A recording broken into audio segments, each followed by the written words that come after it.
O que a gente mais faz hoje em dia é clicar. Pena que o destino da maioria desses cliques é esse, o desperdício.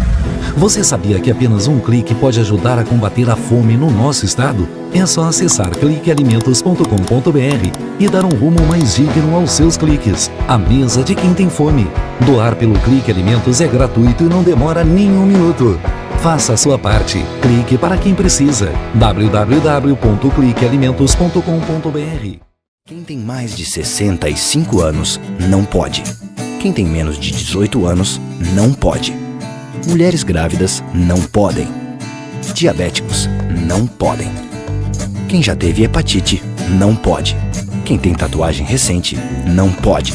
E você, qual o seu motivo para continuar de braços cruzados e não ir doar sangue? Seja um doador.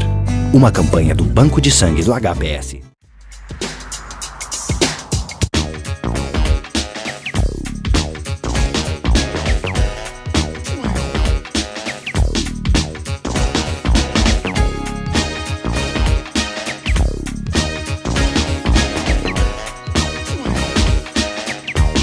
Estamos de volta com o programa Norte em Ação, agora no quadro Alô Doutor. Lembrando a você que queira encaminhar perguntas, nós vamos colocar para vocês as nossas baterias, e-mails e telefone para começar a interagir, enquanto estivermos aqui apresentando o quadro e conversando hoje com o Dr.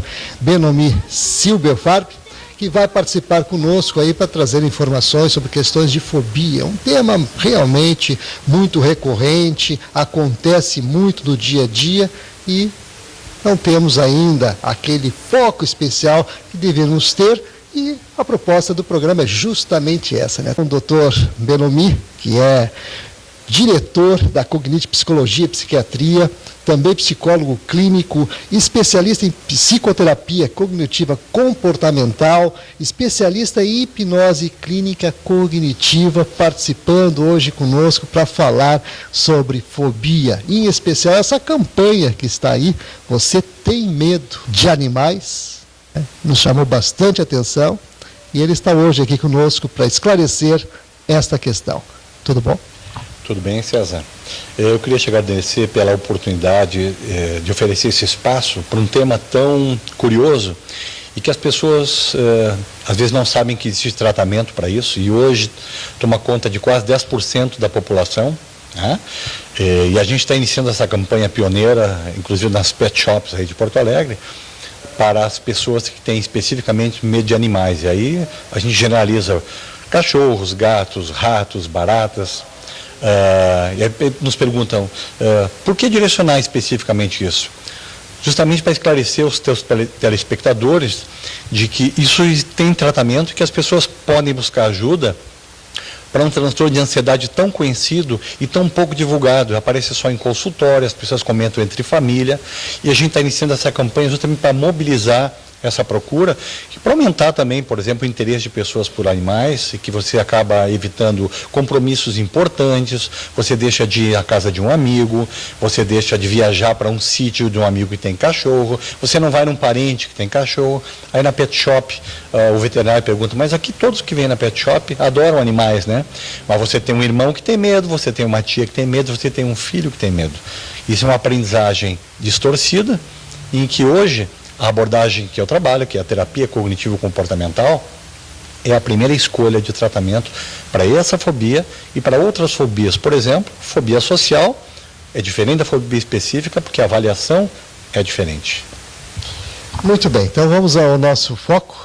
Claro que é uma questão que realmente requer uma atenção especial. Eu gostaria que o senhor explicasse fundamentalmente o que é a fobia. Vamos colocar essas diferenças e por que esse hiperfoco. Há pouco falávamos, né, que as pessoas realmente acabam se pegando em pequenos detalhes, e a gente sabe que as características todas estão na questão psicológica da coisa, e eu gostaria, claro, que o senhor falasse sobre isso. Tá bem. É preciso entender primeiro de que a fobia é um transtorno de ansiedade. Então, na realidade, eu não tenho medo de um animal, eu tenho medo do que ele representa mentalmente para mim. Por exemplo, uma barata, que é um animal muito pequeno e que causa tanto medo, principalmente em mulheres. Hoje são 9 mulheres para um homem que tem medo de barata, né? E que na realidade você se assusta, sobe na cadeira, sobe na poltrona, sai correndo, e você vai ver que racionalmente a barata não oferece nenhum perigo, ela está com medo da gente, foge. Mas o que ela representa para a gente tem um tamanho, uma dimensão hipercatastrofizada. A fobia é um transtorno de ansiedade. Hoje, se você for conceitualizar a ansiedade é uma característica biológica do ser humano e que antecede situações de perigo real ou imaginário e que confere ao nosso corpo sintomas muito desagradáveis, como sudorese nas mãos, taquicardia, hiperventilação, respiração muito rápida, muitas dores abdominais, tonturas. Isso são sintomas da ansiedade. A ansiedade, na realidade, cumpre uma função adaptativa para o ser humano. Ela não é uma coisa ruim. Ela vem nos avisar de ameaças, de situações de perigo. No entanto, a situação patológica da ansiedade nos faz ter uma visão irracional do perigo, ou seja, o cachorro vai me engolir, a barata vai me morder, o avião vai cair. Por que eu falo em avião? Porque quando a gente fala em animais, a gente permeia várias fobias que têm a mesma fundamentação como um transtorno de ansiedade, como medo de avião, medo de dirigir automóveis, medo de água, medo de subir numa escada, medo de altura, medo de escuro. E aí nós vamos para várias fobias. Se a gente for falar sobre ansiedade com um paciente no consultório, ele vai perceber e diz para mim assim, pô, doutor, mas é isso que eu tenho? Uma coisa tão simples. Vocês vão entender, por exemplo, quando eu explicar que a ansiedade, lá na pré-história, nos primórdios da humanidade, os ambientes eram muito inóspitos e muito perigosos. O ser humano, na realidade, tinha duas opções. Ele teria que caçar para alimentar a prole ou reproduzir para aumentar a variabilidade da espécie.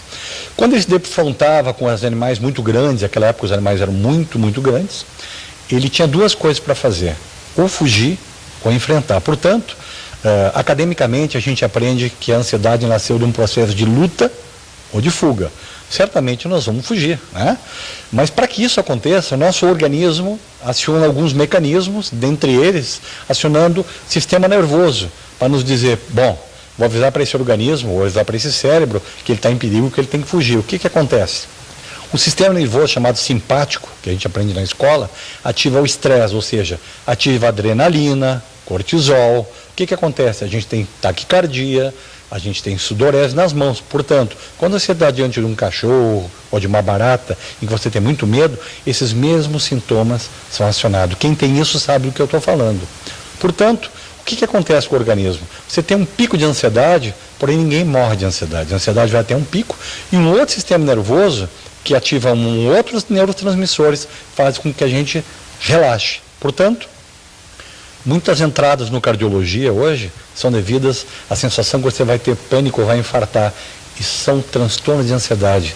Você não tem problema nenhum cardíaco. Portanto, é um problema mental. O que acontece com esse homem que está enfrentando, ou essa mulher, esse animal gigantesco? Todo o sangue do seu corpo está se direcionando para suas pernas, para que ele possa fugir. Então, o que acontece?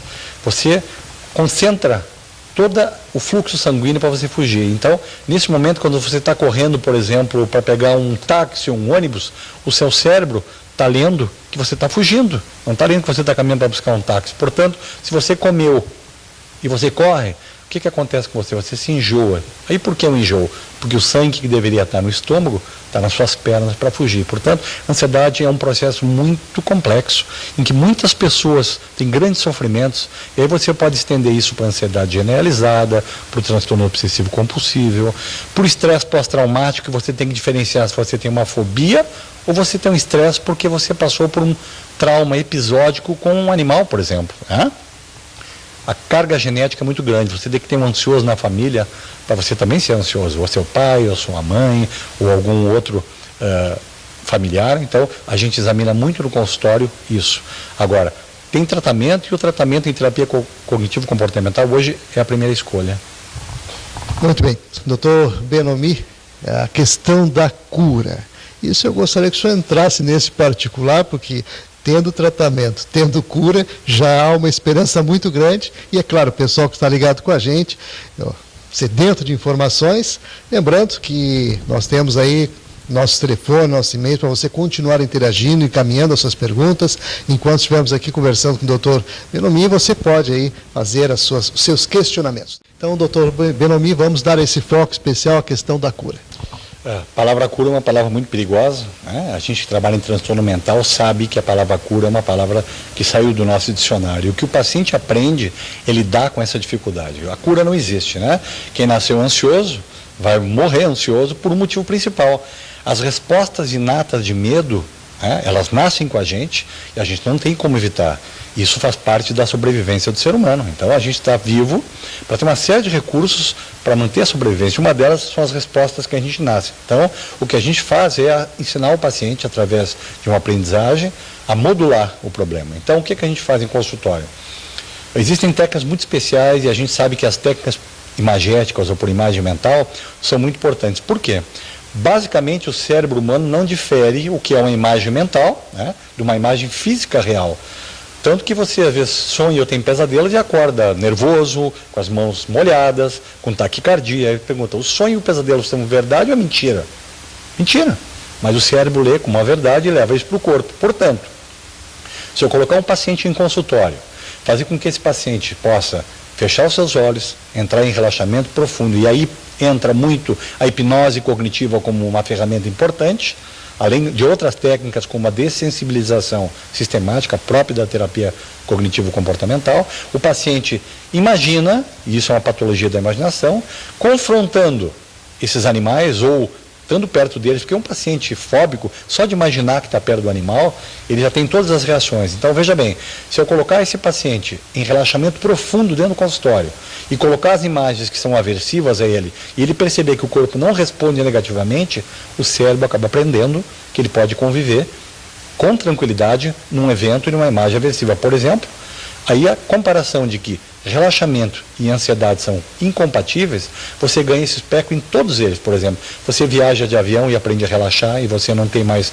a visão catastrófica de que vai cair o avião, você vai passar mal, você vai ter pânico. Por exemplo, no transtorno do pânico, nas crises, a mesma coisa, o paciente aprende a relaxar. Outro item importante chama-se modelagem. As pessoas, na verdade, aprendem errado por uma aprendizagem social errada. O terapeuta ensina através de uma modelagem, ou seja, é um processo de role-play em consultório. Role-play é um teatro em que o terapeuta emite comportamentos adaptativos e o paciente copia, para poder enfrentar esse desafio de conviver com um animal. Por exemplo, você sai numa feira gigantesca, você tem 3, 4 mil pessoas na feira e um cachorro. Você só enxerga o cachorro primeiro do que as 4 mil pessoas, porque a ansiedade é um processo em que você fica hipervigilante para aquilo em que você tem que se esquivar. Então, o tratamento é um tratamento breve, curto. A terapia cognitivo-comportamental é uma terapia focada para você fazer o quê? Você aprender a relaxar, enfrentar a situação temida e controlar a sua ansiedade, que era 10 e vai para 2, 3. Por quê? Porque você aprende técnicas, né? Então a terapia cognitiva ensina você automonitoramento, controle dos seus pensamentos catastróficos, relaxar. Você vai ter resultados muito, muito especiais em todos os transtornos, principalmente nas fobias específicas e na fobia social. Qual é a diferença de uma para outra? Fobias específicas, você tem, na realidade, um foco de medo, de resposta de medo para um foco apenas particular. Na social, ela é mais difusa. Você tem medo, por exemplo, da avaliação que as outras pessoas vão fazer de você. Então, a terapia cognitivo-comportamental trabalha justamente com o quê? Com o pensamento. Portanto, a forma como a gente comporta, como a gente se emociona, está diretamente ligada à forma como a gente avalia os eventos diários. Portanto, como pensamos. Se o paciente que está na clínica, fazendo tratamento, identificar os pensamentos distorcidos com relação aos animais, as crenças que estão por trás disso, nós podemos modificá-las, tornando-as adaptativas, para que ele possa lidar com o transtorno, mas cura é muito perigoso falar. É realmente bem lembrado da questão da cura, como o senhor disse aqui, já saiu do dicionário, do dicionário dos psiquiatras, no caso, a questão da cura, e que existe tratamento, que existe terapia, então existe esperança. Enquanto houver esse tipo de diagnóstico sendo monitorado, fica provável, né, a pessoa realmente se autodisciplinar e conseguir conviver com essas questões todas com maior tranquilidade, que é o objetivo, inclusive, do trabalho que o senhor vem desenvolvendo. Inclusive, quero parabenizar pela iniciativa pioneira aí de trazer essas questões das fobias. Em particular, nós fomos aqui motivados pela questão do medo com relação ao animal. O senhor falou nas questões já dos insetos, enfim, de tudo aquilo que tem esse vínculo direcionado. E é claro, nós queremos aproveitar agora, doutor Benomi, os minutos finais para suas considerações. Eu primeiro queria agradecer essa oportunidade ímpar, né, de colocar um psicólogo, poder falar sobre um problema que atinge boa parte da população e que às vezes os pacientes não sabem que isso tem tratamento, né, incomoda muito as famílias, uma mãe que dá um presente para um filhinho, né, e muito disso a aprendizagem também está dentro de casa, né, por questão de higiene, asepsia, quando se fala de gatos e de cachorros, né, cuidar para eventos traumáticos é importante também, e te dizer hoje que a Cognite Psicologia e Psiquiatria, a qual eu represento nesse momento, está iniciando campanhas muito fortes em relação à fobia, não só de animais, como nas agências de viagem com relação ao medo de avião, nos CFCs com medo de dirigir, e aí as fobias se estendem a todos os espectros das respostas automáticas de medo do ser humano. E te dizer que a gente está às ordens para quando quiseres falar de outros transtornos de ansiedade que mobilizam tanto a população mundial, a população brasileira, principalmente hoje os jovens com medo de apresentar trabalhos nas faculdades, profissionais nos seus ambientes, que também é um transtorno de ansiedade, o medo dessa exposição que cai na fobia social. Muito bem, realmente, né, bem colocado, e é claro que nós vamos aproveitar em outras oportunidades, dar focos especiais, ponto a ponto, que são questões que merecem, né, essa atenção maior, e com certeza através do quadro Alô Doutor faremos isso, e agradecemos inclusive pela sua participação, referendando e trazendo essas informações. Então, doutor Benomi Silberfarb, muito obrigado mais uma vez por estar conosco, e lembrando a você que queira obter mais informações, eu vou deixar aqui um telefone para contato, está aí no rodapé do vídeo, o 3209-0915.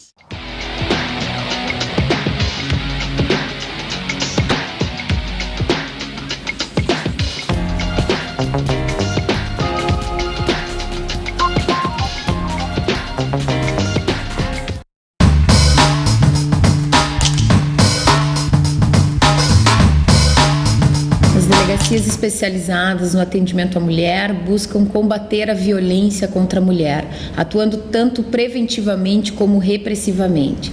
Temos atuado com as delegacias móveis, são as delegacias itinerantes que vão até o bairro, justamente no intuito de levar a essas mulheres os seus direitos, esclarecer os seus direitos e também proporcionar um registro de ocorrência policial mais próximo à sua casa. Fizemos inúmeras palestras, eventos, buscando sempre esse trabalho preventivo e atuando repressivamente na questão do combate à violência contra a mulher, prendendo os flagrantes, os agressores em flagrante e também preventivamente quando descumprem as medidas protetivas de urgência. Estamos à disposição em Porto Alegre, no Palácio da Polícia, na Avenida João Pessoa, 2050, 24 horas à disposição da mulher vítima de violência.